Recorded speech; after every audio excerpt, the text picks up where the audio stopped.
નમસ્કાર દર્શક મિત્રો, દેશ અને દુનિયાના સુપરફાસ્ટ સમાચારમાં આપનું સ્વાગત છે। આજના તાજા અને સૌથી મોટા સમાચાર જાણીએ પહેલા ચેનલને સબસ્ક્રાઇબ કરી નાખજો।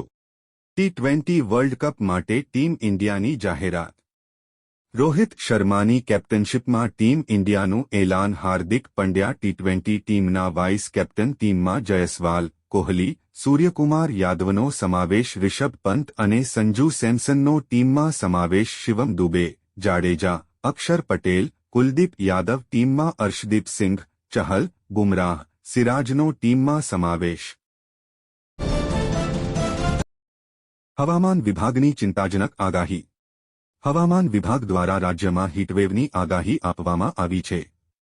હવામાન વિભાગની આગાહી મુજબ રાજ્યના દરિયાકાંઠાના વિસ્તારોમાં ઉકળાટભર્યું વાતાવરણ રહેશે, જ્યારે આગામી 3 દિવસ પોરબંદર અને ભાવનગર જિલ્લામાં હીટવેવની આગાહી આપવામાં આવી છે, જ્યારે દીવમાં હીટવેવની વોર્નિંગ આપવામાં આવી છે।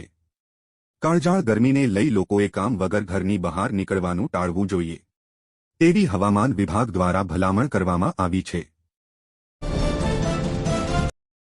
આજથી બદલાશે આ નવા નિયમો।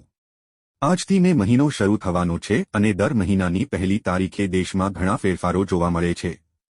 તો 1 મે 2024થી પણ ઘણા ફેરફાર જોવા મળવાના છે, જે સીધી તમારા ઈચ્છા પર પડવાની છે। તો મિત્રો, 1 મે 2024થી દેશમાં કયા કયા નિયમો ફેરફાર થવાના છે તેના વિશે વાત કરીએ તો દેશમાં દર મહિનાની પહેલી તારીખે એલપીજી સિલિન્ડરના ભાવમાં ફેરફાર થાય છે।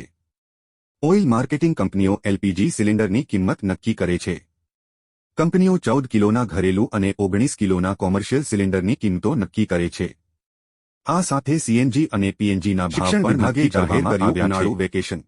આવી સ્થિતિમાં પહેલી મેના રોજ ગેસના ભાવમાં ફેરફાર થઈ શકે છે। શિક્ષણ વિભાગે શાળાઓમાં 35 દિવસનું ઉનાળુ વેકેશન જાહેર કર્યું છે। સોના અને ચાંદીના ભાવમાં ઉનાળુ વેકેશન રાજ્યની શાળાઓમાં 9 મે 2024 નોંધાયો છે। 20 જૂન 1924 India Boolean and jewellers association વિભાગના જણાવ્યા અનુસાર નવા શૈક્ષણિક સત્રની શરૂઆત 13 જૂનથી થઈ ગયું છે અને રાજ્યની તમામ 239 રૂપિયા પ્રતિ 10 ગ્રામ પર પહોંચી ગયું છે।